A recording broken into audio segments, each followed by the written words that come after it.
Assalamualaikum warahmatullahi wabarakatuh. Alhamdulillahi rabbil alamin. Wassalatu wassalamu ala ashrafil anbiya'i wal mursalin wa ala alihi wa ashabihi ajma'in. Asyhadu an la ilaha illallah wahdahu la syarika lah wa asyhadu anna Muhammadan abduhu wa rasuluh sallallahu alaihi wa ala alihi wa ashabihi wa man tabi'ahum bi ihsanin ila yaumiddin wa sallama tasliman katsira. Ya ayyuhalladzina amanu taqullaha haqqa tuqatih wa la tamutunna illa wa antum muslimun. Ya ayyuhan nasu taqu rabbakum alladzi khalaqakum min nafsin wahidah wa khalaqa minha zawjaha wa batha minhuma rijalan katsiran wa nisaa'a wattaqullaha alladzi tasaaluna bihi wal arham innallaha kana 'alaikum raqiba. Ya ayyuhalladzina amanu taqullaha wa qulu qawlan sadida yuslih lakum a'malakum wa yaghfir lakum dhunubakum wa man yuti'illaha wa rasulahu faqad faza fawzan 'azima. Amma ba'du fa inna asdaqal hadithi kitabullah wa khairal hadi hadi Muhammadin sallallahu alaihi wasallam wa syarral umuri muhdatsatuha fa inna kulla muhdatsatin bid'ah wa kulla bid'atin dhalalah wa kulla dhalalatin finnar. Saudaraku saudariku kaum muslimin wal muslimat dimanapun anda berada, rahimani wa rahimakumullah. Pertama-tama sekali mari kita bersyukur kepada Allah tabaraka wa ta'ala, Rabbul Izzati wal Jalalah, yang telah memberikan kepada kita aneka ragam rahmat dan nikmat yang tiada tara, yang tiada terhingga. Sungguh nikmat-nikmat yang Allah tabaraka wa ta'ala berikan kepada kita adalah nikmat yang sangat teramat banyak, yang Allah pastikan bahwa kita tidak akan sanggup untuk menghitungnya. Saking banyaknya nikmat-nikmat tersebut. Allah berfirman, wa in ta'uddu ni'matallahi la tuhsuha. Kalau kalian menghitung-hitung nikmat Allah subhanahu wa ta'ala, la tuhsuha, kalian tidak akan pernah sanggup untuk menghitung nikmat tersebut. Tidak akan cukup, tidak akan terhitung seluruh nikmat Allah subhanahu wa ta'ala. Salawat dan salam kepada Nabi kita tercinta, Rasul kita yang mulia, suri tauladan kita Nabi Muhammad bin Abdullah, salawatu Rabbi wa salamu alaih, yang telah memberikan kepada kita tuntunan, teladan, dan mengajarkan kepada kita agama yang hak, yang ia dapatkan dari Rabb-Nya melalui wahyu, dan ia sampaikan kepada kita, dan tidak ada yang ia sembunyikan. Dan apa yang beliau sampaikan kepada kita telah sempurna, sehingga tidak membutuhkan tambahan apapun dari siapapun di zaman manapun. Untuk perkara agama semuanya sudah lengkap di 23 tahun masa kenabian. Seluruh perkara agama telah terjawab di sana. Seluruh pertanyaan manusia tentang agama sudah ada jawabannya dari risalah yang Allah turunkan kepada Rasulullah SAW selama 23 tahun kenabian dan kerasulan.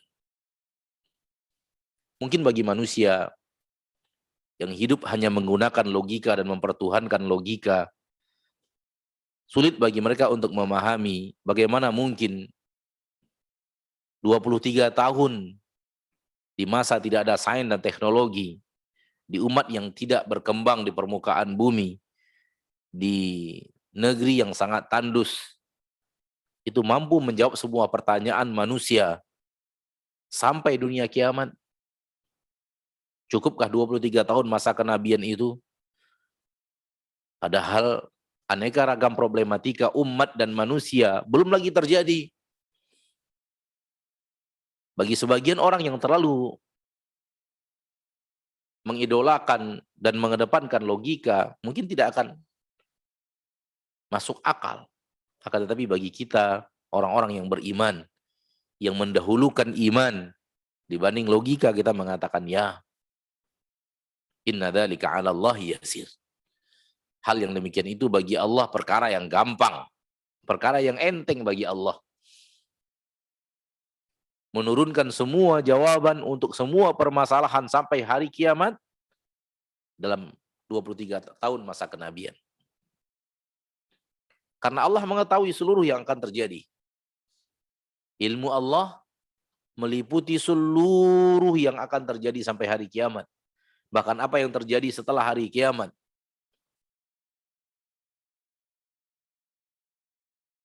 Karena Allah tahu segala-galanya dan tidak ada yang tersembunyi dari Allah. Sesuatu apapun. Maka hal yang mudah bagi Allah untuk menjawab semua pertanyaan manusia tentang agama, tentang hak, tentang syariat, tentang apakah itu diridhoi atau tidak diridhoi oleh Allah, halal ataukah haram. Allah turunkan di 23 tahun masa kenabian dan kerasulan Nabi kita dan Rasul kita Muhammad sallallahu alaihi wasallam. Bukanlah hal yang berat bagi Allah. Maka semua syariat, semua agama telah lengkap diturunkan kepada Nabi sallallahu alaihi wasallam dan telah lengkap pula diajarkan oleh Nabi sallallahu alaihi wasallam kepada umatnya. Oleh karena itu tidak boleh ditambah-tambah. Tidak boleh melakukan hal yang tidak Nabi ajarkan. Itu namanya menambah-nambah. Karena menambah-nambah agama menyatakan bahwa agama itu tidak sempurna. Sehingga dia membutuhkan tambahan manusia. Namun bagi orang yang mengimani bahwa agama telah sempurna, konsekuensinya tidak boleh menambah apapun dalam agama Allah. Karena dia telah sempurna. Untuk apa lagi tambahan? Dan ini yang diyakini oleh para ahli ilmu, para ulama. Ya. Wallahu ta'ala a'la wa a'lam. Saudaraku, saudariku, kaum muslimin dan muslimat, pada pertemuan ini kita diminta untuk berbicara tentang takdir dan korelasinya dengan doa. Sebelum kita berbicara tentang korelasi antara doa dan takdir, kita ingin sedikit banyak berbicara tentang takdir itu sendiri.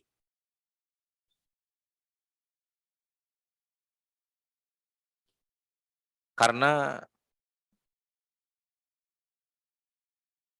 penting bagi seorang muslim untuk beriman kepada takdir. Dan harus tahu seorang muslim dan muslimah, apa itu takdir Allah? Melalui pertanyaan-pertanyaan yang dilayangkan kaum muslimin kepada kita, kita bisa menangkap bahwa sebagian kaum muslimin kurang tahu tentang takdir, kurang mengerti tentang takdir. Ya.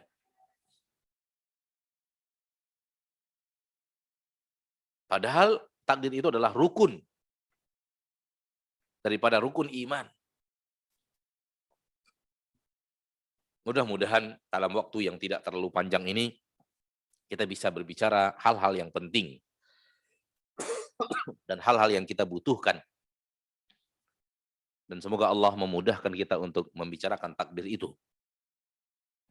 Karena sungguh saya sangat paham dan mengerti bahwa berbicara tentang takdir tidaklah mudah. Membuat kaum muslimin mengerti dan paham akan takdir tidaklah mudah. Membicarakannya, kata orang sekarang, ada jelimetnya, ada hal-hal yang kadang agak berat untuk difahami. Akan tetapi pada kesempatan yang berbahagia ini kita mencoba sekuat tenaga dan kita meminta pertolongan kepada Allah. Wa billahi nasta'in, kepada Allah kita minta bantuan dan pertolongan agar kita dimudahkan untuk berbicara hal-hal yang sifatnya penting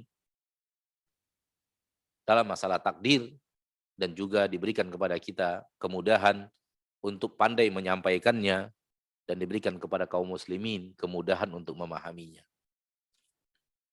Kita semua tahu bahwa takdir adalah salah satu di antara rukun iman, yang mana rukun iman adalah 6. Iman kepada Allah, iman kepada para malaikat, iman kepada kitab-kitab, iman kepada para nabi dan para rasul, iman kepada hari akhir, dan beriman kepada takdir. Rasulullah SAW didatangi oleh malaikat Jibril dalam hadis yang sahih, diriwayatkan oleh Imam Muslim dari Umar ibn Khattab radhiyallahu taala, dan memberikan beberapa pertanyaan kepada Rasulullah sallallahu alaihi wasallam, dan Rasulullah menjawabnya. Dan setelah dijawab oleh Rasul, malaikat Jibril yang datang dalam bentuk seorang lelaki yang tidak dikenal mengatakan, "Shadaqt, engkau benar." Sehingga para sahabat terheran-heran, siapa ini orang? Bertanya kepada Rasul, dan ia yang membenarkan Rasul. Ia yang mengatakan bahwa engkau telah benar wahai Muhammad. Dan ini bukan adabnya para sahabat. Seolah-olah orang ini adalah gurunya Rasulullah Sallallahu Alaihi Wasallam. Dan tidak ada seorang sahabat Nabi yang berani berakhlak seperti itu. Ya. Sehingga akhirnya para sahabat menyimak pembicaraan malaikat Jibril kepada Rasul kita tercinta Sallallahu Alaihi Wasallam. Di antara yang ditanyakan oleh malaikat Jibril kepada Nabi Sallallahu Alaihi Wasallam, akhbirni anil iman. Beritahu aku wahai Nabi, wahai Muhammad, tentang apa itu iman. Dan dijawab oleh Nabi kita SAW dengan rukun iman yang 6. Antu'mina billahi wa malaikatihi wa kutubihi wa rusulih wal yaumil akhir wa tu'mina bil qadari khairihi wa syarrih. Kau beriman kepada Allah, malaikat-malaikatnya, kepada kitab-kitabnya, kepada rasul-rasulnya, kepada hari akhir, dan engkau beriman kepada takdir, baik dan yang buruknya. Dan subhanallah, Nabi membuat 5 bahasan takdir satu rantai, setali. Beriman kepada Allah, malaikat-malaikatnya, kepada kitabnya, kepada rasulnya, kepada hari akhir. Satu paket. Namun begitu bicara takdir, Rasulullah mengulang kembali, wa antu'mina, dan agar engkau beriman kepada takdir. Yang ingin saya sampaikan adalah tidak digabungkan seperti ini. Tidak Nabi katakan beriman kepada Allah, kepada malaikat, kepada kitab, kepada rasul, kepada hari akhir, kepada takdir. Tidak begitu. Engkau beriman kepada Allah, kepada malaikat, kepada kitab, kepada rasul, kepada hari akhir, dan engkau beriman kepada takdir. Seolah-olah dari Nabi SAW terdapat penekanan bahwa engkau harus beriman kepada takdir. Dan ternyata ada di antara umat Islam yang tidak beriman kepada takdir sebagai rukun iman. Subhanallah. Ini di antara rahasia kenapa Nabi SAW mengulang penekanan iman kepada takdir, bahwa dia adalah rukun iman yang bagian daripada rukun iman yang 6. Karena sebagian kaum muslimin sekarang, sebagian mereka meyakini bahwa rukun iman itu hanya 5. Dan iman kepada takdir itu tidak bagian daripada rukun iman, wal'iyadzubillah. Ketika para sahabat yang tua sudah pada wafat, sehingga generasi yang tertua dari para sahabat adalah mereka-mereka yang hidup remaja di masa Rasul hidup. Yang dikenal dalam istilahnya para yang belajar ilmu syariat dan hadis, mereka adalah sigharus sahabat. Sahabat-sahabat kecil yang ketika hidup bersama Nabi mereka masih kecil, mereka masih remaja. Sekarang mereka sudah menjadi tua. tempat bertanyanya umat Nabi Muhammad tentang agama, dan tetua-tetua mereka semisal Abu Bakar, Umar, Uthman, Talha, Zubair, Abu Ubaidah bin Jarrah, Abdurrahman bin Auf dan yang lainnya radhiyallahu anhum ajma'in sudah pada meninggal dunia. Masih hidup para sahabat, namun yang para sahabat kecil. Di zaman itulah lahir kaum yang tidak beriman kepada takdir. Dan lahir pemikiran seperti itu dari Basrah, sehingga sebagian kaum muslimin yang beriman akan adanya takdir mencari para sahabat bertepatan dengan musim haji. Mereka ingin berangkat haji, menunaikan ibadah haji mereka, sekaligus ingin mencari sahabat Rasulullah SAW untuk menanyakan tentang kaum yang tidak beriman kepada takdir. Mereka hanya mengimani rukun iman itu 5. Qaddarallah, Allah takdirkan bertemu dengan Abdullah bin Umar. Dan Abdullah bin Umar hidup bersama Rasul ketika beliau remaja. Ya. Di perang Uhud, Abdullah bin Umar belum diterima berjihad karena di bawah 15 tahun, belum balik. Radhiyallahu anhu warḍah. Ya. Dan mereka mengatakan bahwa di negeri kami sudah ada orang yang mengatakan tidak ada takdir, dan perkara yang dibuat oleh manusia itu adalah hal yang baru yang sebelumnya Allah tidak tahu dan tidak ada dalam catatan takdir. Kata Abdullah bin Umar, beritahu mereka bahwa saya, Abdullah bin Umar, sahabat Nabi, berlepas diri dari mereka. Dan beritahu mereka bahwa sesungguhnya kalau mereka berinfak emas sebesar gunung Uhud, bagi siapa di antara kita yang pernah ke Mekah atau pernah ke Madinah berhaji atau berumrah, pasti mengetahui besarnya gunung Uhud. Ya. Yang panjangnya sekitar 16 km atau lebih atau kurang. Dan lebarnya sekitar 3 km.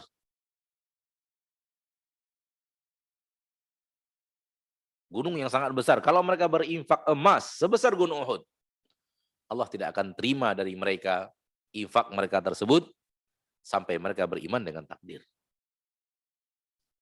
Maka orang yang tidak beriman kepada takdir keluar daripada keimanan kepada Allah Subhanahu wa taala karena dia kehilangan rukun imannya. Dan Allah tidak akan terima daripada mereka infak mereka sebesar apapun, walau emas sebesar gunung Uhud yang mereka infakkan, kata Abdullah bin Umar. Lalu kemudian Abdullah bin Umar membacakan hadis tentang datangnya malaikat Jibril yang ia riwayatkan langsung dari ayahnya Umar bin Khattab radhiyallahu taala anhu wa ardhah. Ma'asyiral muslimin, jadi kaum yang tidak beriman dengan takdir sudah mulai di generasinya para sahabat. Tapi bukan sahabat-sahabat tua, namun sahabat-sahabat muda. Yang tua sudah meninggal, yang muda telah menjadi tua. Lahirlah kaum yang tidak beriman kepada takdir. Dan mereka mengatakan, manusia dan apa yang dilakukan oleh manusia tidak ada dalam catatan takdir. Itu manusia yang melakukannya. Tidak ada campur tangan Allah di dalamnya. Dalam bahasa kita, tidak ada takdir di sana. Dan ini batil. Batil dan batil. Ya. Maka sadarlah bahwa sampai zaman kita sekarang ini, sampai generasi kita ini, masih terus ada orang yang tidak beriman kepada takdir itu. Na'udzubillah, tsumma na'udzubillah min dzalik. Dan saya yakin saudaraku-saudariku yang sekarang ini mengikuti kajian pada sore hari yang berbahagia ini, saya yakin dan percaya semua kita beriman akan adanya takdir. Karena Allah berbicara tentang takdir di dalam Al-Quran. Dan Rasulullah SAW berbicara takdir di dalam hadis. Bagaimana mungkin kita tidak akan beriman? Rasulullah SAW mengatakan, Inna Allah kataba maqadir al-khalq qabla an yakhluqas samawati wal ardh bi khamsina alfasanah. Allah mencatat seluruh takdir makhluknya sebelum Allah menciptakan langit dan bumi 50.000 tahun. 50.000 tahun. Sebelum Allah menciptakan langit dan bumi, ditulis dulu catatan takdir. Dalam hadis yang lain dan sahih, Rasulullah SAW bersabda, awaluma khalaqallahul qalam. Faqila lahuktub. Yang pertama kali Allah ciptakan adalah pena. Lalu dikatakan kepada pena itu, tulislah. Faqala ma aktub. Pena bertanya kepada Allah, apa yang harus aku tulis ya Rabb? Qala aktub ma huwa kainun ila yaumil qiyamah. Allah mengatakan, tulis seluruh yang akan terjadi di dunia sampai dunia kiamat. Bagaimana mungkin kita tidak akan percaya? Sementara Allah berfirman di dalam Al-Quran, inna kulla syai'in khalaqnahu biqadar. Segala sesuatu kami ciptakan dengan takdir.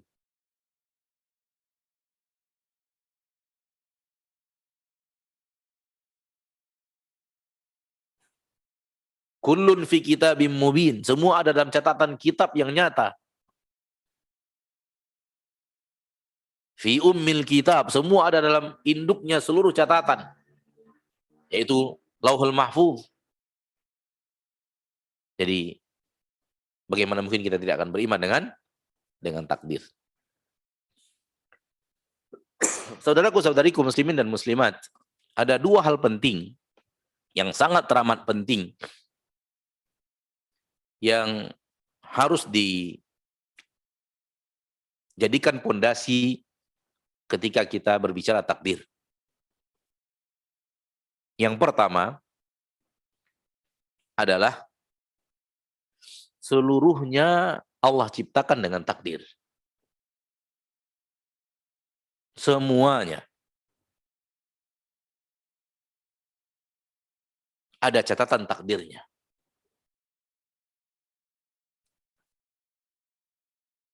Ini poin yang pertama. Adapun poin yang kedua, yang sangat penting ketika kita bicara takdir adalah Allah tidak pernah menzolimi siapapun. Allah tidak pernah menzolimi siapapun.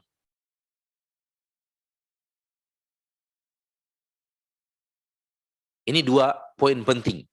Dua pondasi yang sekiranya Anda sedang membahas masalah takdir atau membaca buku masalah takdir atau mendengarkan seorang ustadz, seorang dai berbicara tentang takdir atau berdiskusi tentang takdir, poin yang dua ini jangan pernah Anda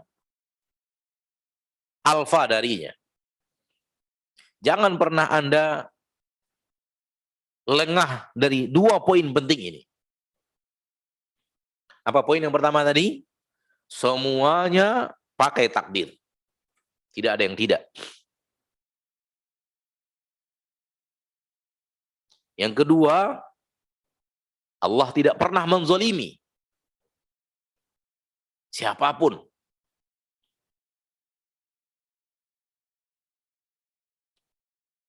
Manakala pembicaraan tentang takdir menjurus kepada tidak semuanya pakai takdir, maka Anda punya fondasi pertama yang harus kokoh di dalam hati Anda. Dengannya Anda menyatakan itu salah. Karena melalui pendapat orang ini, ada bahagian daripada perjalanan hidup manusia di permukaan bumi ini, atau perjalanan apapun yang ada di alam semesta ini yang tidak pakai takdir. Padahal keimanan kita bahwa semuanya pakai takdir.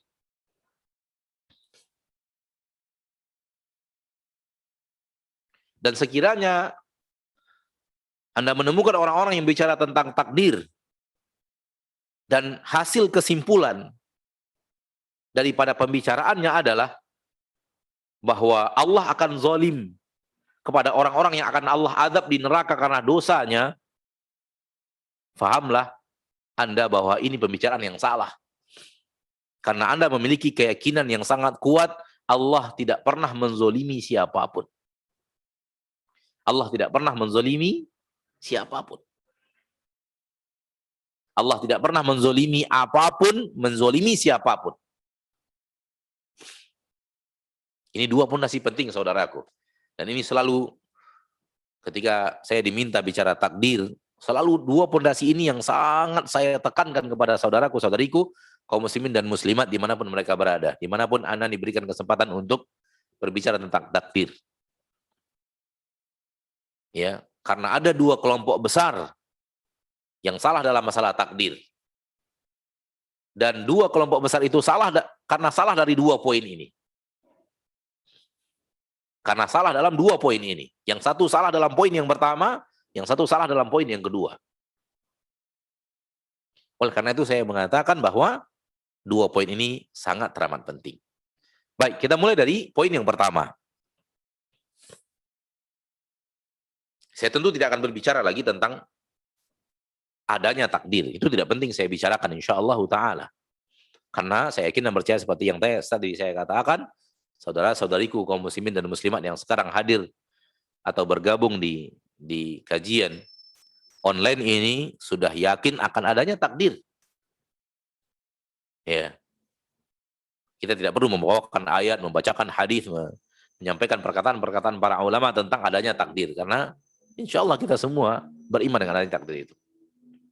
Ya, baik, kita masuk ke poin yang pertama, yaitu bahwa semuanya ada catatan takdirnya. Dalilnya sudah kita bacakan tadi. Allah berfirman di dalam Al-Quran surah Al-Qamar ayat 49 dari surat Al-Qamar.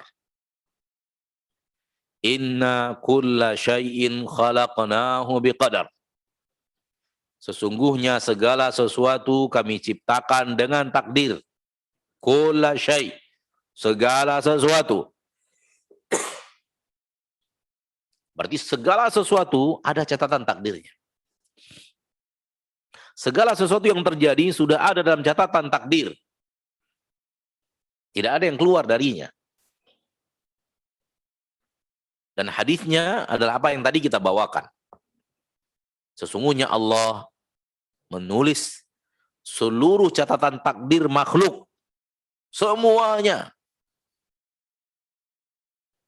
Dan Allah menulis itu sebelum Allah menciptakan langit dan bumi. Allah menulisnya 50.000 tahun sebelum Allah menciptakan langit dan bumi. Belum lagi langit dan bumi diciptakan, sudah ditulis seluruh catatan takdir. Dan apa itu catatan takdir? Seluruh yang akan terjadi di permukaan bumi sampai hari kiamat. Dari hal yang terbesar sampai hal yang terkecil. Tidak ada sesuatu yang bergerak di permukaan bumi ini. Melainkan ada tulisan catatannya. Semua itu telah tercatat dalam catatan takdir.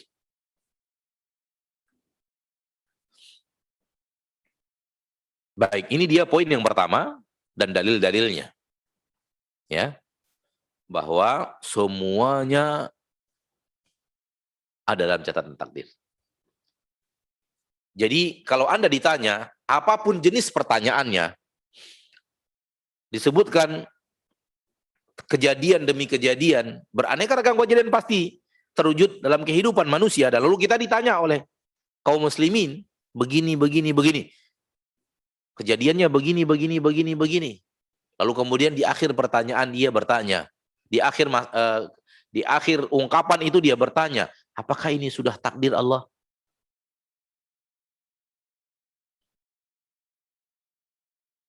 Ini begini, kejadiannya begini. Apakah ini sudah takdir Allah? Contoh, saya ditalak oleh suami saya, apakah ini takdir Allah? Anak saya hari ini ditabrak, apakah itu takdir Allah? Anak saya hari ini dibunuh, apakah takdir Allah? Tadi malam saya terjebak berbuat maksiat, apakah itu sudah ada catatan takdirnya? Semua kejadian tanpa terkecuali. Kalau di akhir kejadian itu ditanyakan, apakah ini sudah takdir Allah? Jawab dengan ya. Semuanya. Semuanya. Kenapa? Kaidah yang pertama, yang tadi saya sampaikan. Bahwa semuanya sudah ada dalam catatan takdir. Tanpa terkecuali. Tanpa terkecuali.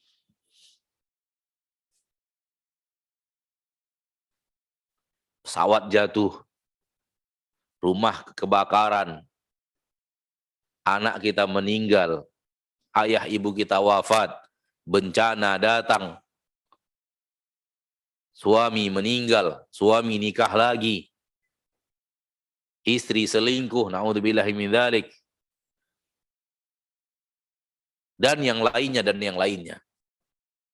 Apapun kebahagiaan, apapun penderitaan, apapun bahagian ketaatan, apapun bahagian maksiat, kalau kemudian disampaikan kejadiannya, lalu ditanyakan di akhirnya, apakah ini sudah ada catatan takdirnya? Apakah ini juga dengan takdir Allah? Katakan jawabannya, jawab semuanya dengan ya, ya, ya, ya, ya, ya. Jangan pernah menjawab tidak. Karena Allah sudah mengatakan, kulla syai'in khalaqnahu biqadar. Segala sesuatu kami ciptakan dengan takdir.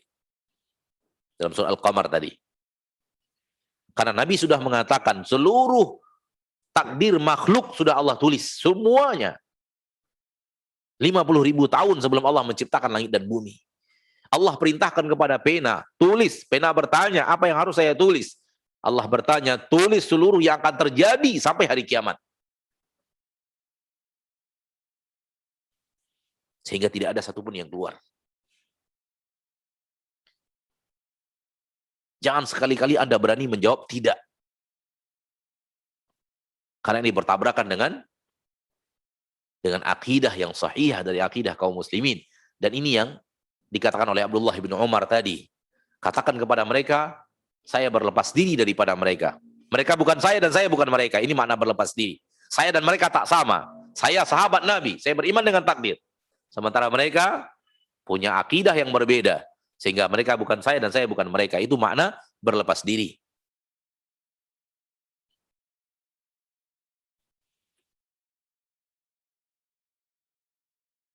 Sayang. Suatu saat saya sedang berada di suatu tempat yang di tempat tersebut dinyalakan televisi dan seorang ustadz yang terkenal di Indonesia sekarang sudah mulai luntur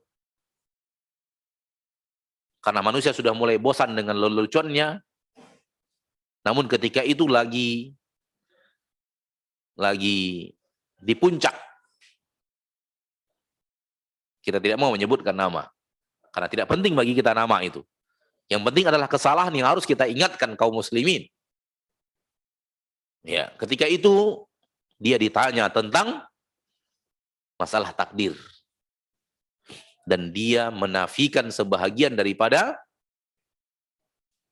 kejadian yang terjadi pada manusia dari catatan takdir. Dia mengatakan apa yang saya lakukan, apa yang Anda lakukan, apa yang Anda kerjakan, itu tidak termasuk takdir. Saya melihatnya dengan mata sendiri dan saya mendengarnya dengan telinga sendiri. Di sebuah acara live televisi nasional, dia berani mengatakan bahwa perbuatan manusia dan apa yang dikerjakan manusia, apa yang saya buat, apa yang saya kerjakan, itu pilihan saya, tidak takdir. Apa yang Anda kerjakan, apa yang Anda perbuat, itu pilihan Anda, tidak ada dalam catatan takdir. Bukan takdir Allah subhanahu wa ta'ala. Ini batil. Ini menyelisih Al-Quran dan hadis. Inilah golongan orang-orang yang Abdullah bin Umar mengatakan, saya berlepas diri daripada mereka. Dan kalau mereka berinfak emas sebesar gunung Uhud, Allah tidak akan terima. A'udzubillahi min dzalik. Hati-hati ketika berbicara tentang agama.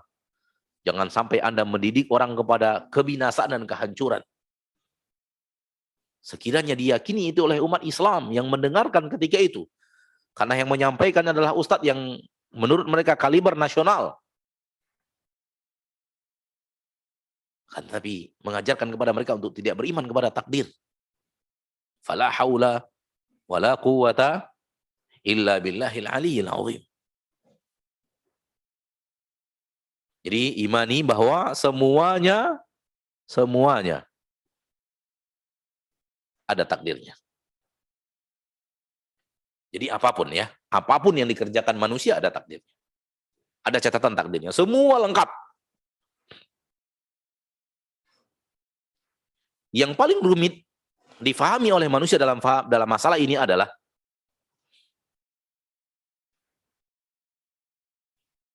perbuatan maksiat manusia. Perbuatan maksiat manusia. Si A mencuri, si A membunuh, si A berzina, si A minum khamar, si A membunuh ayah dan ibunya, si A gantung diri, si A dengan aneka ragam perbuatan maksiat dia. Lalu kemudian ditanyakan, apakah ini sudah takdir Allah? Apakah ini sudah tertulis dalam catatan takdir? Jawabannya ya. Ya. Jawabannya ya. Jangan sekali-kali menjawab tidak. Dan ini agak sedikit sulit bagi manusia memahaminya. Bukankah perbuatan maksiat itu keinginan manusia untuk mengerjakannya? Ya, kita katakan iya, keinginan juga iya. Namun ingat saudaraku, apakah semua keinginan Anda bisa Anda wujudkan?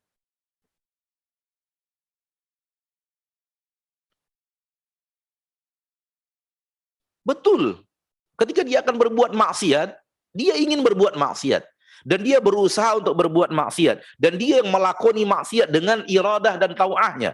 Dengan keinginannya dan legowonya dia berbuat maksiat. Memang dia yang melakoni maksiat itu. Menginginkan melakoninya. Tapi ingat, apakah semua keinginan manusia untuk berbuat maksiat terwujud? Si A ingin membunuh, dia berhasil membunuh. Si B ingin membunuh, tapi tak berhasil membunuh. Si A ingin korupsi, dan dia mendapatkan. Si B ingin korupsi, terhalang, tak jadi. Tak dapat dia udah berusaha, tak dapat.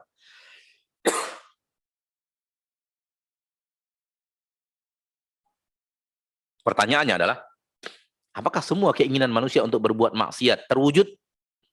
Atau ada yang terwujud, ada yang tidak terwujud? Jawabannya adalah yang kedua.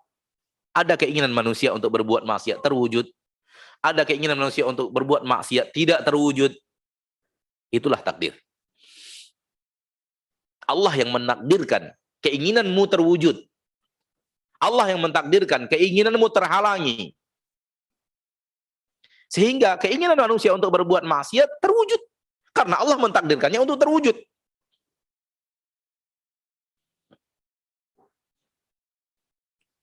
Keinginan si fulan untuk berbuat maksiat tidak terwujud. Karena Allah mentakdirkannya tidak terwujud.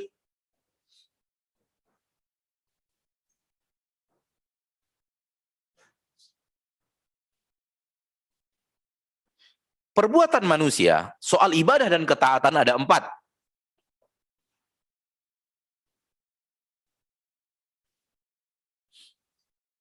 Pertama, ketaatan dan ibadah yang dia inginkan terjadi dan terjadi.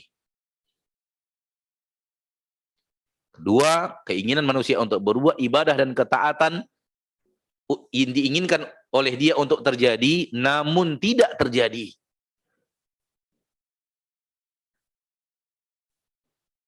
Tiga, perbuatan maksiat yang ingin dikerjakan oleh manusia.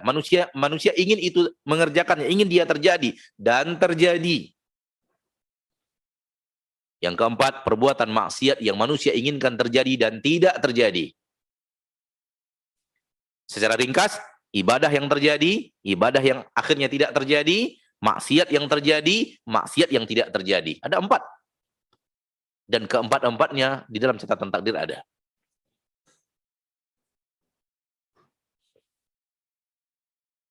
Jangan sekali-kali Anda mengeluarkan satu pun dari takdir Allah.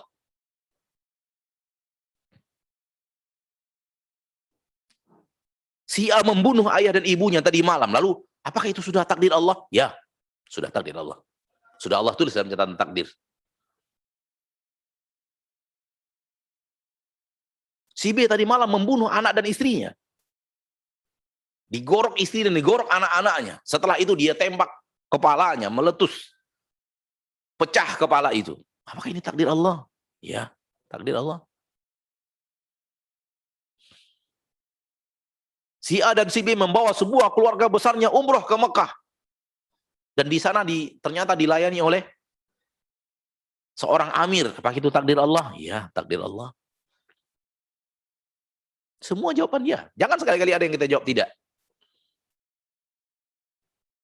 Ini akidah yang benar. Waktu terlalu mepet kalau urusan takdir memang. Pindah kepada poin yang kedua. Poin yang kedua bahwa tak ada apapun, tak ada siapapun yang dizolimi oleh Allah. Allah tidak pernah menzolimi siapapun. Allah tidak pernah menzolimi apapun. Allah itu Rabb yang maha adil. Allah berfirman dalam hadis qudsi, ya ibadi, inni haramtu dzulma ala nafsi. Wahai hamba-hambaku, aku mengharamkan kezaliman untuk diriku. Zalim itu tidak akan pernah dilakukan oleh Allah. Allah telah mengharamkan untuk dirinya sendiri. Wa ja'altuhu bainakum muharrama. Aku jadikan juga kezaliman itu haram untuk kalian lakukan sesama kalian. Fala tadzalamu.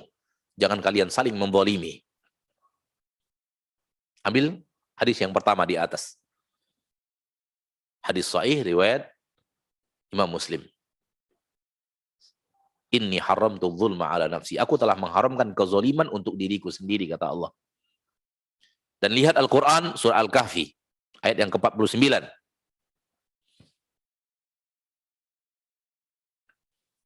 Yang kita inginkan, ayat potongan bawahnya. Namun kita bacakan saja, supaya kita mengerti. Allah berfirman, wa wudi'al kitabu fataral mujrimina musyfiqina mimma fi wa yaquluna ya wailatana ma li hadzal kitabi la yughadiru saghiratan wala kabiratan illa ahsaha wa wajadu ma 'amilu hadira wa la yadhlimu rabbuka ahada. Ketika didatangkan kitab, dipertunjukkan kitab, maka pelaku-pelaku dosa dan maksiat ketakutan, takut terhadap apa yang ada dalam catatan tulisan dalam kitab itu. Ternyata yang tertulis itu hanyalah amalan dia sendiri. Perbuatan dia selama hidup di permukaan bumi. Tapi dia ketakutan melihat, membaca isi daripada catatan kitab itu. Padahal biografi dirinya sendiri. Amalannya sendiri. Kenapa? Karena terlalu banyak berbuat maksiat. Wa yaqulun, lalu mereka berkata, ada apa dengan kitab ini? Tidak menyisakan yang besar dan yang kecil dan yang besar, melainkan semua dirangkum oleh dia. Ada yang kecil dan yang besar. Semuanya detail. Dirangkum oleh catatan kitab tersebut, tak ada yang tersisa sedikit pun. Wa wajadu ma 'amilu hadira.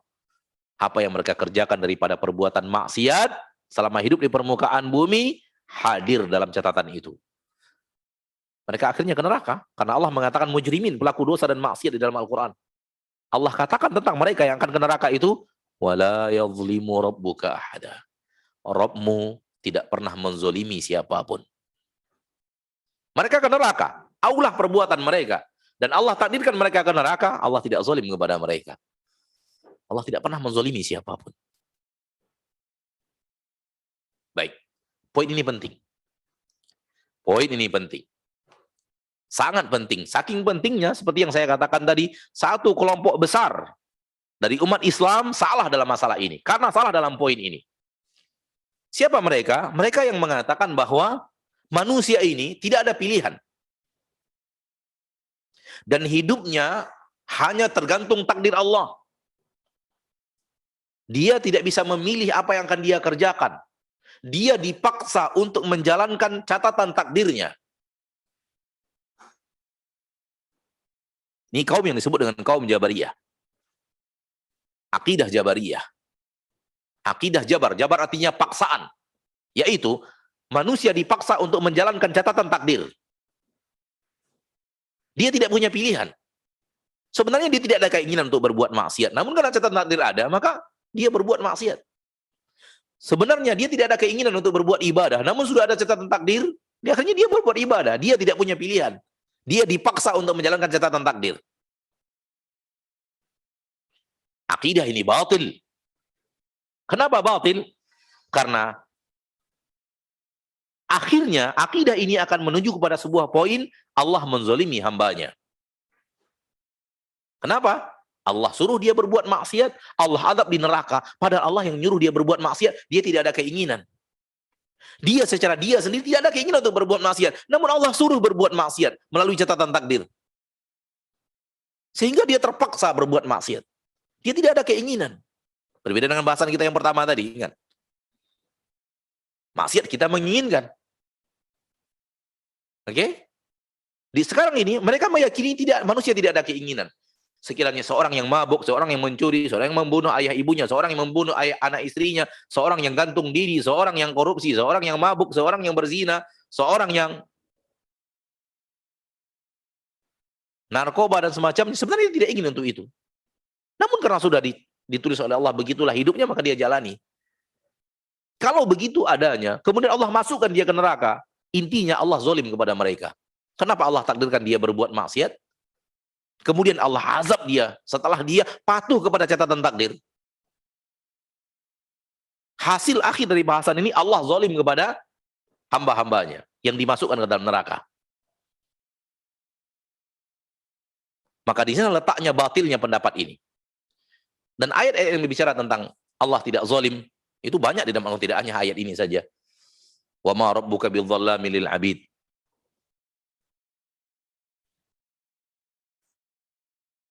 Ya. Rabbmu tidak pernah menzalimi hamba-hambanya. Wa ma zalamnahum walakin kanu anfusahum yadhlimun. Kami tidak pernah menzalimi mereka, mereka yang menzalimi diri mereka sendiri. Ini dua pondasi penting, ya. Maka pembicaraan apapun yang mengarah kepada manusia dipaksa untuk menjalankan catatan takdirnya dan dia tidak punya pilihan untuk itu, dia hanya ya bagaikan sebuah batang kayu yang diarahkan oleh orang yang ingin mengarahkannya. Batang kayu tidak punya pilihan. Batang kayu, sebuah kayu tidak punya keinginan.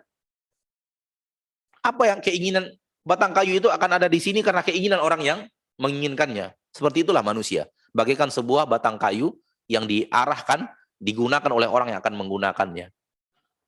Ini batil. Manusia tidak sama dengan batang kayu. Batang kayu tidak punya iradah dan keinginan.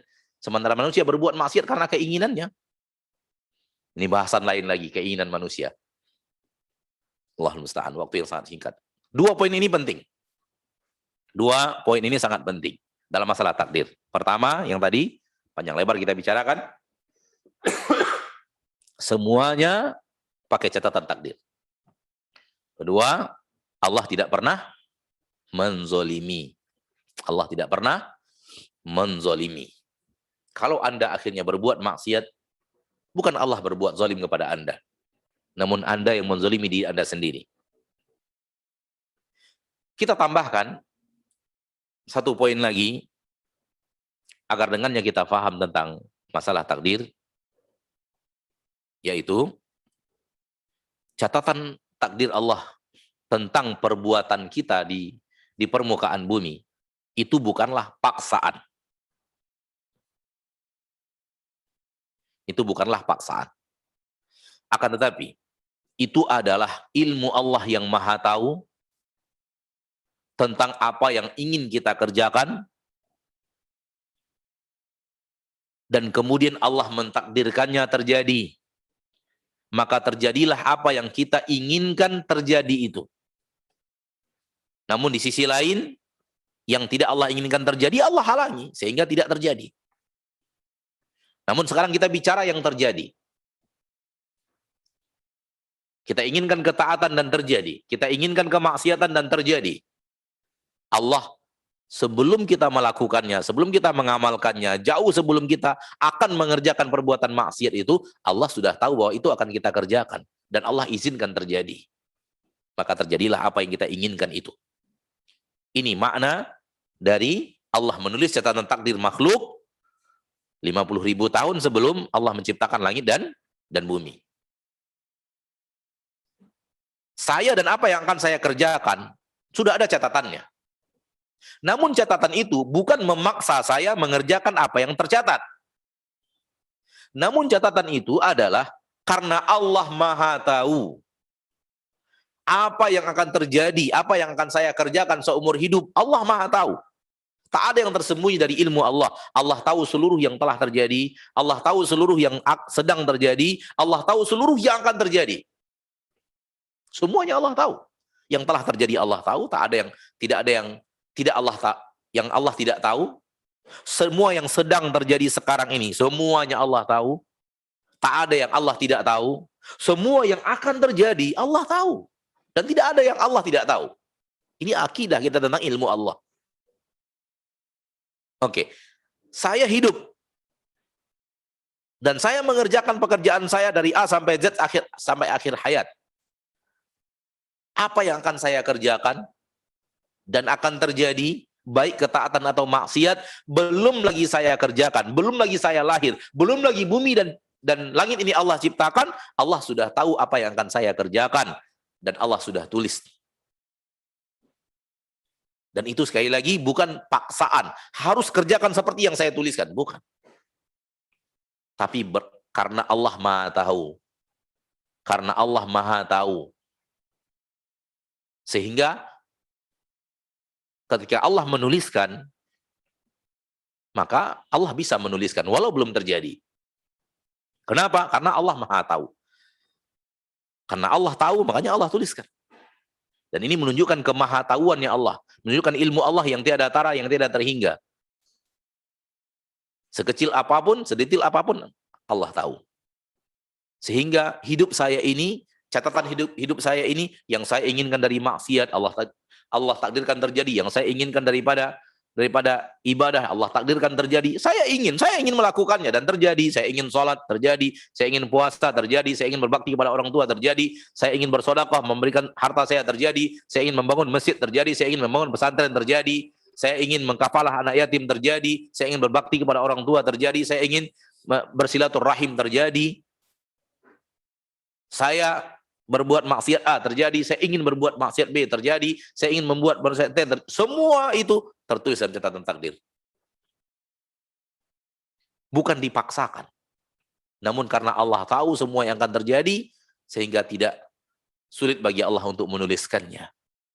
Dan itu bukan paksaan. Berbeda dengan akidah Jabariyah tadi yang mengatakan itu paksaan. Itu keinginan kita. Bukankah ketika Anda ke masjid, memang Anda yang ingin ke masjid?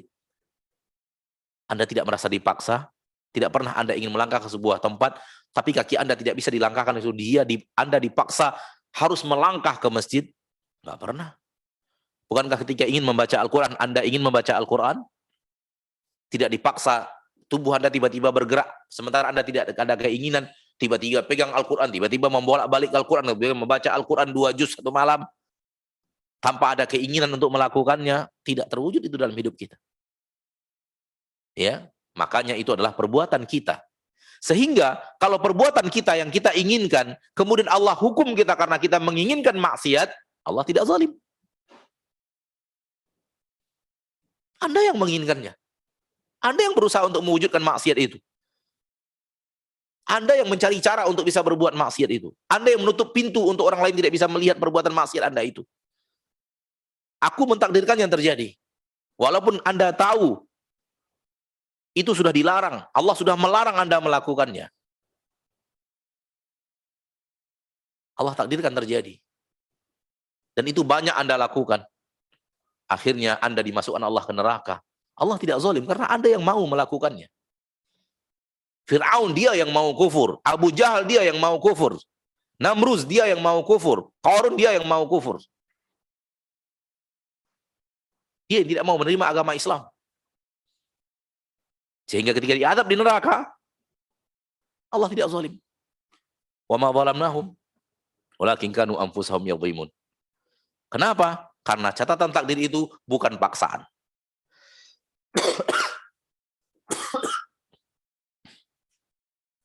Semoga bermanfaat. Terakhir, korelasi antara doa dan takdir. Semua hidup kita sudah tertulis. Semua apa yang akan terjadi telah tertulis. Termasuk ketika Anda berdoa. Anda berdoa, ya Allah, Saya pengen ini ya Allah, saya ingin begini, ya Allah berikan saya ini, berikan keluarga saya ini. Ya Allah jauhkan dari saya ini, dari saya ini. Berdoanya Anda sudah ditulis di Lauhul Mahfuz. Karena itu keinginan Anda untuk berdoa. Dan apakah doa Anda tersebut dikabulkan oleh Allah? Sudah tertulis di Lauhul Mahfuz. Sehingga kalau doa Anda itu adalah doa yang dikabulkan Allah, maka apa yang Anda minta kepada Allah tertulis juga akan datang kepadamu. Inilah korelasi antara doa dan takdir. Dia adalah bahagian daripada perbuatan manusia yang Allah takdirkan terjadi, yang Allah takdirkan untuk dikabulkan, sehingga efek daripada doa itu terjadi dalam kehidupannya. Ya Allah berikan hidayah kepada anak saya. Dengan penuh air mata orang tua menangis di sholat tahajud. Allah takdirkan doanya itu diterima malam itu. Bertepatan dengan hati yang lapang, makanan yang sudah serba bersih, dia tidak lagi melakukan yang haram dan makanan yang haram. Bertepatan dengan waktu yang terbaik sepertiga malam yang terakhir. Bertepatan dengan hati yang benar-benar khusyuk. Berdoa sambil menangis. Sehingga Allah kabulkan. Sehingga anaknya yang preman, taubat. Anaknya yang berbuat maksiat, taubat. Anaknya yang terkenal di dunia maksiat, taubat. Efek daripada doanya yang dikabulkan oleh Allah. Nabi Zakaria berdoa di saat istrinya sudah tua dan beliau sudah tua, alaihi salatu wassalam. Dan istri beliau ini mandul, tua mandul. Ya akhi, wanita mandul saja di saat usia subur tak melahirkan. Wanita mandul di usia subur tidak melahirkan. Wanita subur tapi sekarang sudah tua tidak melahirkan. Sekarang dua-duanya didapat oleh Nabi Zakaria. Istrinya sudah tua dan istrinya yang tua ini dulu di masa subur mandul dan berdoa kepada Allah. Dengan doa yang dikabulkan oleh Allah. Berikan saya keturunan ya Allah. Allah kabulkan. Sehingga datang kabar gembira kepada Nabi Zakaria bahwa istrinya akan hamil. Begitu dapat kabar gembira istrinya hamil, Nabi Zakaria kaget. Bisakah istri saya hamil? Kami sudah tua, istri saya mandul. Kata malaikat, Allah berbuat apapun yang Allah inginkan. Dan Allah memberitahu kita di dalam Al-Quran bahwa Allah mengabulkan doa Nabi Zakaria. Bahwa bisanya istrinya hamil padahal istrinya alaihissalam mandul dan sudah tua, bisanya hamil disebabkan Allah mengabulkan doa Nabi Zakaria. Ini korelasi antara doa dan takdir. Bahwa berdoalah, mintalah kepada Allah. Dan kalau Allah kabulkan permintaan Anda, akan terjadi perubahan dalam hidup Anda ke depan. Perubahan untuk orang-orang yang Anda doakan ke depan. Karena doa itu bagian daripada usaha. Doa agak mirip dengan orang yang membuka toko. Mirip. Letaknya dari mana? Dua-duanya sama-sama usaha. Untuk dua-dua yang sama-sama sudah ditakdirkan. Orang membuka usaha, buka toko, dia berusaha untuk mencari rezeki. Betul tidak? Betul. Bukankah rezeki sudah Allah takdirkan?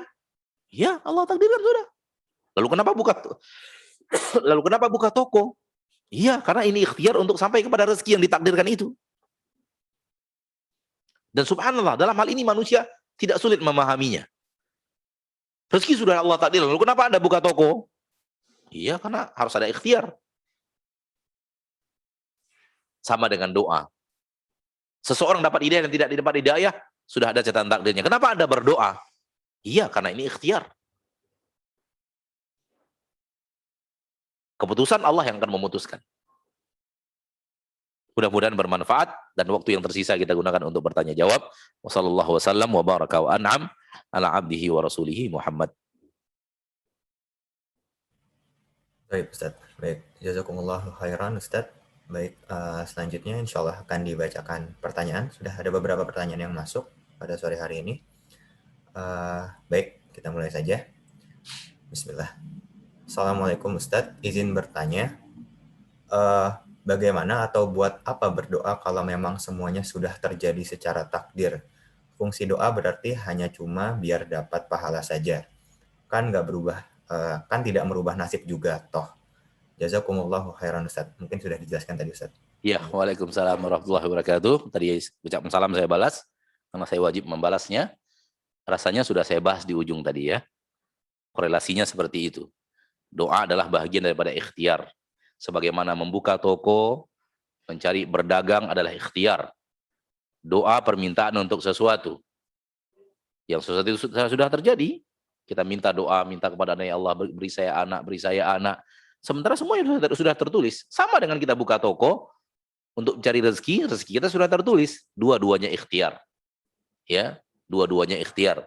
Dan sekiranya doa kita Allah kabulkan, maka akan kita wujud apa yang kita inginkan. Dan semua itu adalah dalam catatan takdir. Istilahnya begini, kalau ingin lebih simpel adalah, Allah tahu, si A hari ini berdoa minta anak. Di saat usia pernikahan mereka sudah 10 tahun. Dan di saat itulah Allah mengabulkan doanya.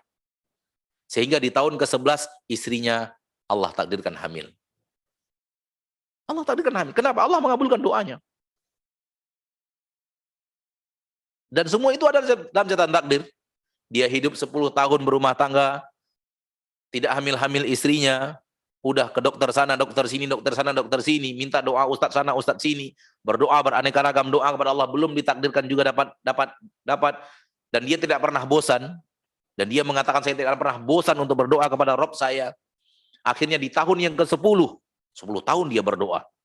Di tahun yang ke-10 Allah takdirkan bahwa doanya itu diterima, sehingga di tahun ke-11 atau di tahun ke-12 istrinya hamil, dan istrinya hamil ini buah daripada doa yang dia ucapkan tadi. Semua tertulis dalam catatan takdir. Karena ini terjadi karena ini terjadi karena ini terjadi karena ini. Ada catatan takdirnya. Wallahu a'lam. Naam. Masya Allah. Nah Ustaz. Selanjutnya, Assalamualaikum Ustaz. Bagaimana sikap saya kalau saya sudah berdoa dan sudah meminta hidayah untuk suami saya, tetapi suami saya tetap tidak berubah, tetap melakukan dosa dengan melihat hal-hal yang dilarang dan tidak baik di HP-nya. Apa yang harus saya lakukan, Ustaz? Jazakumullah. Lanjutkan terus dan jangan berhenti. Lanjutkan terus dan jangan berhenti. Lanjutkan terus dan jangan berhenti. Mungkin di tahun yang ke-25 doa Anda dikabul oleh Allah. Walam akum bidu'ai rabbi syaqiyya. Aku tidak akan menjadi orang yang celaka dengan doa kepada Rabbku. Maksudnya, aku tidak akan tinggalkan doa itu, kata Nabi Zakaria. Aku akan selalu berdoa kepada Allah, minta kepada Allah subhanahu wa ta'ala. Jangan pernah cepat bosan. Manusia kadang-kadang berdoa kepada Allah hanya 50 kali, dan belum Allah kabulkan, dari dia kemudian bosan. Bosan berdoa, udah capek minta kepada Allah, nggak dapat-dapat. Jangan. Doa terus, sampai 25 tahun berdoa. Mudah-mudahan di tahun yang ke-25 dikabulkan oleh Allah. Mudah-mudahan di tahun yang ke-30 dikabulkan oleh Allah. Mudah-mudahan setelah Anda wafat, baru kemudian terbukti bahwa Allah mengabulkan doa itu. Sebelum suami Anda meninggal, dia taubatan nasuha dan wafat di atas taubatan nasuha. Kenapa tidak? Kita tidak tahu apa yang akan terjadi. Dan kita disuruh untuk mendoakan kebaikan untuk orang-orang yang kita cintai. Kita tidak disuruh untuk tidak bosan-bosan meminta kepada Allah. Kita dilarang oleh Nabi untuk mengatakan saya telah berdoa tapi tak kunjung dikabulkan, saya telah berdoa tapi tak kunjung dikabulkan. Tak boleh seperti itu. Itu akhlak yang tidak baik dari seorang hamba kepada Rabb-nya. Kalau toh pun apa yang kita minta kepada Allah tidak Allah kabulkan, maka salah satu di antara yang dua kita dapatkan. Kalau tidak dihindarkan kita dari mara bahaya, sebesar doa kita, kalau tidak disimpankan untuk pahala kita di akhirat. Tak ada yang sia-sia dari doa tersebut. Satu yang ingin saya nasihati, ketika Anda berdoa, jangan ngotot doa Anda harus dikabulkan Allah. Ini akhlak yang tidak baik dari seorang hamba kepada Rabb-nya. Ketika dia minta kepada Allah ngotot, harus Allah kabulkan. Nggak boleh tidak. Di hatinya itu, saya nggak terima kalau engkau tidak kabulkan doa saya ya Allah. Nggak boleh seperti itu. Anda bukan Tuhan. Anda bukan Rabb, Anda bukan pengatur alam semesta. Anda tidak mengetahui banyak masalah gaib. Anda tidak tahu maslahat dan mudarat. Anda tidak mengerti kecuali hanya keinginan Anda sendiri. Keadaan situasi yang sebenarnya apa dan bagaimana, Anda tidak tahu. Anda tidak mungkin lebih adil daripada Allah. Anda tidak mungkin lebih berilmu daripada Allah. Adab Anda berdoa, bukan memaksa Allah harus menerima doa Anda. Berdoa, karena kita disuruh berdoa. Karena disuruh berikhtiar. Jangan paksa Allah harus mengabulkan doa kita. Ya, kalau begini kita berakhlak, kita berdoa terus, dan kita selalu berhusnudzon, Allah pasti memilihkan yang terbaik. Kita berdoa terus, Allah pasti akan memberikan yang terbaik, yang paling adil dari hambanya. Maka kita tidak akan pernah berhenti bosan-bosan, tidak pernah bosan dan tidak pernah berhenti berdoa kepada Allah. Wallahu a'lam. Nah, Insyaallah. Nah, Ustaz. Baik, pertanyaan selanjutnya. Assalamualaikum warahmatullahi wabarakatuh. Waalaikumsalam warahmatullahi wabarakatuh. Apakah termasuk akidah yang benar apabila ada orang yang termotivasi jadi banyak beribadah karena ingin segera menyelesaikan jatah amal yang sudah ditetapkan untuknya? Maksudnya dia rindu ingin cepat meninggal sehingga berupaya mengebut jatah amalnya. Namun dia tetap berserah diri kepada Allah terkait kapan ajalnya. Mohon penjelasan. Apa hubungannya dengan cepat meninggal? Apa hubungannya kalau dengan cepat meninggal itu korelasinya seperti apa? Mungkin dari penanya di sini dia rindu akan kematian mungkin Ustadz. Jadi dia berkeyakinan untuk tetap untuk melakukan amalan, namun berdoa gitu, mudah-mudahan cepat meninggal, seperti itu mungkin Ustadz. Wallahu a'lam ya. Kalau dikebut supaya cepat meninggal, dikebut seluruh amalnya, supaya catatan takdir amal itu tertulis sudah terkerjakan semuanya, udah wafat lagi gitu. Kalau dikorelasikan dengan cara yang seperti ini tidak benar juga. Karena kapan manusia meninggal itu sudah Allah tuliskan. Dan kebutnya Anda beribadah tidak membuat ajal Anda akan semakin dekat.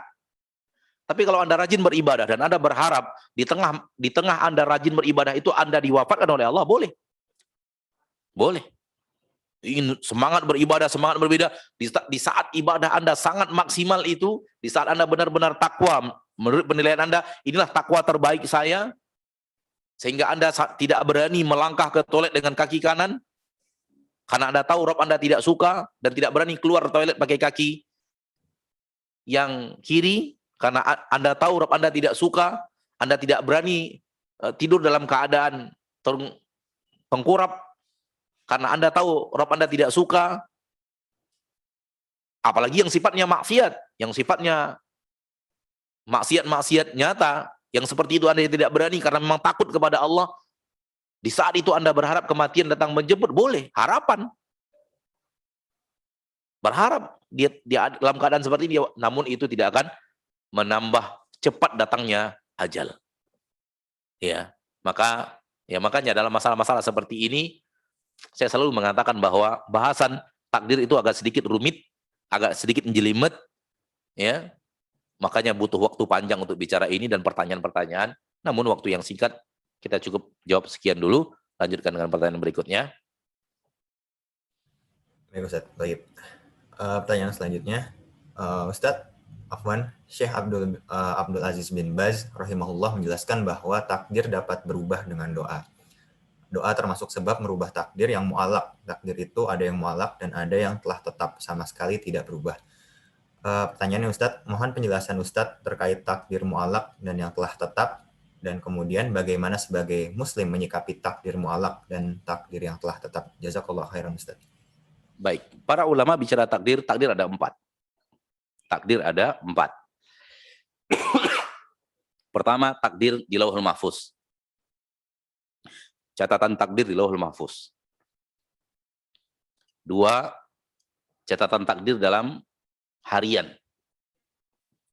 3, catatan takdir dalam tahunan. 4, catatan takdir dalam sepanjang umur manusia. Personal manusia. Kita punya catatan takdir kita sendiri. Kata para ulama, 3 yang terakhir mungkin ada dihapus, ditambah, dihapus, ditambah. Ditukar. Namun yang ada di Lauhul Mahfuz tidak pernah tertukar. Ma'asyarul muslimin, ma'asyarul muslimat, ya, ini yang kita dapatkan dari para ulama. Yang ada di Lauhul Mahfuz tetap, karena Nabi sudah berkata bahwa Catatan takdir lauhul mahfuz sudah kering dan pena sudah terangkat dari catatan lauhul mahfuz. Sehingga apa yang ditulis di sana menimpamu tak akan meleset. Dan apa yang ditulis di sana akan menimpamu tak akan meleset, dan apa yang ditulis di sana tidak akan menimpamu tidak akan datang menimpa. Itu sudah dikatakan oleh Nabi, tidak berubah sama sekali lauhul mahfuz. Sehingga kata para ulama yang 3 terakhir bisa berubah. Fahamnya begini bahwa catatan takdir istri Nabi Zakaria mandul, tak memiliki anak dan keturunan, mandul di usia subur, mandul, takdirnya mandul. Tahun yang kedua mandul, ketiga mandul, keempat mandul, ke-15 mandul, ke-20 mandul, ke-30 mandul, tetap mandul, takdirnya mandul. Nabi Zakaria berdoa, kemudian takdir mandul itu berubah menjadi takdir beranak, takdir berketurunan. Bukankah itu berubah? Awalnya ditakdirkan mandul. Di usia subur saja tidak beranak, tidak berketurunan. Sekarang sudah tua. Saya sudah katakan tadi, subur mandul. Maaf, subur sudah tua, nggak bisa. Walaupun dia wanita subur sebenarnya, tapi usianya sekarang sudah 70 tahun. Nggak beranak, nggak melahirkan. Walaupun dia wanita subur, bukan wanita mandul. Mandul di usia subur, tetap tidak melahirkan. Bayangkan mandul dan usia tua, dua-duanya rangkup, lengkap. Namun kalau Allah berkata iya, iya. Dan Allah mengatakan awalnya mandul, takdirnya mandul, berubah menjadi melahirkan. Mandul itu jadi berubah menjadi melahirkan. Apa yang membuatnya merubah? Doa. Allah yang mengajarkan kepada kita, menyampaikan kepada kita, karena Nabi Zakaria berdoa lalu Allah kabulkan doanya. Begitu saja pahami, wallahu a'lam. Nah, Ustaz Afwan, boleh 2 pertanyaan lagi Ustaz, mungkin waktunya sudah. Silakan. Oke. Bismillah. Assalamualaikum Ustaz. Semoga Ustaz dan sekeluarga dan kaum muslimin senantiasa dalam lindungan Allah Subhanahu wa taala.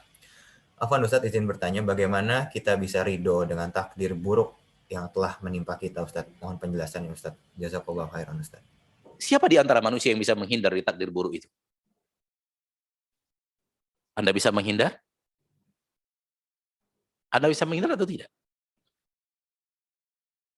Jawabannya tidak bisa menghindar. Mau tidak mau pasti terjadi. Tinggal lagi ketika dia terjadi. Ada orang yang terjadi kepadanya takdir buruk itu, Allah ridho kepadanya. Dan ada orang yang terjadi kepadanya takdir buruk itu, Allah murka kepadanya. Anda mau pilih yang mana? Sudah kartu mati. Anda tidak bisa menghindar dari catatan takdir buruk itu. Anda wafat, Anda tabrakan, rumah Anda kebakaran, Anda tidak akan bisa menghindar. Takdir buruk itu terjadi ya terjadi, karena Allah sudah takdirkan.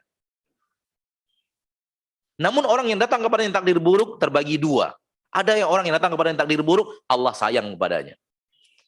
Ada orang yang datang kepada yang takdir buruk, Allah murka kepadanya. Siapa mereka? Mereka yang pertama adalah orang yang datang kepada yang takdir buruk, Allah ridho dan sayang kepadanya. Mereka adalah orang yang tidak protes dengan takdir buruk itu. Tetap ridho, ya Allah ini keputusanmu, saya terima. Walau saya menangis, hati saya bersedih, air mata mengalir, saya tetap ridho dengan keputusanmu ya Rabb. Allah akan ridho kepadanya. Man rodiya falahu ridho. Sebaliknya, siapa orang yang Allah murkai? Ngambek kepada Allah, protes kepada Allah, nggak setuju dengan takdir Allah, menyalahkan Allah dalam takdirnya. Allah tidak adil, Allah begini, kenapa anakku, kenapa rumahku? Man rodiya falahu ridho, man sakhita falahu sukhd. Barang siapa yang ridho dengan takdir Allah, dia mendapatkan ridho Allah. Barang siapa yang tak terima takdir Allah, marah, dia pun dapat murka Allah. Anda mau yang mana? Pilih salah satu. Anda tidak akan bisa menghindar dari takdir itu.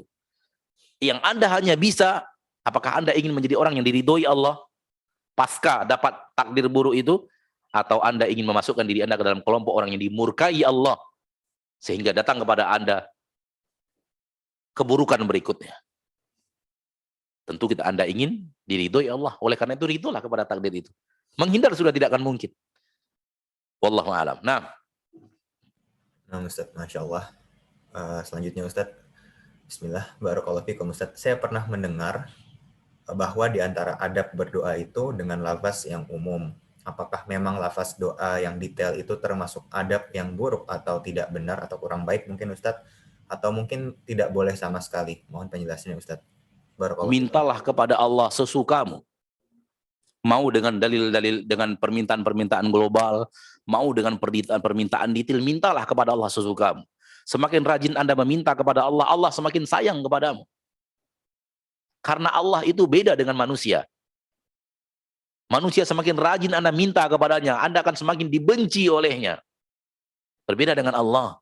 Semakin rajin Anda datang meminta, memohon kepadanya, dia akan semakin sayang kepada Anda. Maka mintalah. Mau diditilkan, ditilkan. Mau diglobalkan, diglobalkan. Mau dicampur, kadang diglobalkan, kadang diditilkan. Namun adab Anda jaga. Jangan paksa Allah harus menerima doa Anda. Biarkan Allah yang mengatur. Anda adalah makhluk. Anda adalah orang yang tidak terlalu tahu apakah itu baik untuk Anda atau tidak. Apakah yang Anda minta itu akan membawa Anda ke surga atau bahkan membawa Anda ke neraka. Anda minta dijadikan menteri. Anda tidak tahu apakah menjabat menjadi menteri akan membawa Anda ke surga atau membawa Anda ke neraka. Anda tidak tahu. Oleh karena itu, ketika Anda minta kepada Allah, mintalah sebagai hamba minta kepada Rabb-Nya. Dan kemudian, jangan paksa Allah untuk harus mengabulkan permintaan Anda. Anda hamba dan dia Rabb. Jangan hamba sampai memaksa Rabb-Nya. Namun bagaimana hamba meminta, apakah permintaan detail apa? Boleh. Boleh permintaan detail. Bukankah istikharah permintaan detail? Ya Allah, saya ingin kerja ke luar negeri. Apakah pekerjaan saya ke luar negeri ini di sana nanti akan baik untuk agama saya, baik untuk dunia saya, baik untuk akhirat saya, baik untuk agama saya, ya Allah.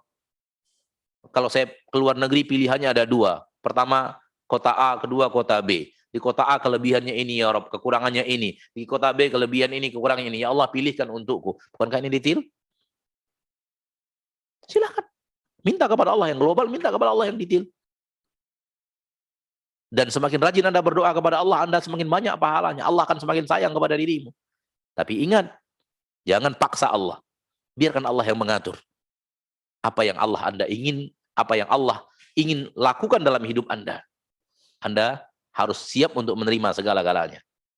Sampai di sini pertemuan kita pada kesempatan yang berbahagia ini, waktu yang membatasi kita. Dan semoga pada kesempatan lain kita bisa berbicara takdir. Dan minimal bicara takdir adalah 2 jam. 2,5 jam dengan pertanyaan, namun ini lebih kurang 1,5 jam lebih kurang. Mudah-mudahan bermanfaat apa yang tadi kita bicarakan, dan semoga Allah jadikan kita orang-orang yang beriman kepada takdirnya dan mengerti akan takdir Allah Subhanahu wa Ta'ala. Semoga Allah wafatkan kita di atas husnul khatimah. Semoga Allah maafkan kita di yaumil hisab. Semoga Allah jauhkan dari kita nerakanya, dan semoga Allah kuatkan kaki kita untuk melangkah di atas sirat nanti sehingga sampai ke surga Allah Subhanahu wa Ta'ala. Amin ya rabbal alamin. Dan semoga Ramadan kita kali ini diterima oleh Allah ibadah dan ketaatan kita. Kalau ada kekurangan dan maksiat yang terjadi, semoga Allah ampuni, dan semoga Allah tabaraka wa ta'ala jadikan ibadah-ibadah kita di malam Lailatul Qadar adalah malam ibadah yang diterima oleh Allah Subhanahu wa Ta'ala dan dilipat gandakan sehingga lebih baik daripada 1000 malam. Amin ya rabbal alamin. Kita akhiri dengan doa kafaratul majlis. Subhanakallahumma wa bihamdik, asyhadu an la ilaha illa anta, astaghfiruka wa atubu ilaik. Wassalamualaikum warahmatullahi wabarakatuh. Waalaikumsalam warahmatullahi wabarakatuh. Nah, dengan demikian telah berakhir rangkaian kajian Ramadan yang diselenggarakan oleh Kamus FK4 2017. Insya Allah nanti setelahnya akan ada kajian-kajian rutin yang insya Allah akan diselenggarakan mungkin sebulan atau 2 minggu sekali dari Kamus F4 2017. Sekian dari saya, mewakili segenap teman-teman panitia yang bekerja. Wassalamualaikum warahmatullahi wabarakatuh.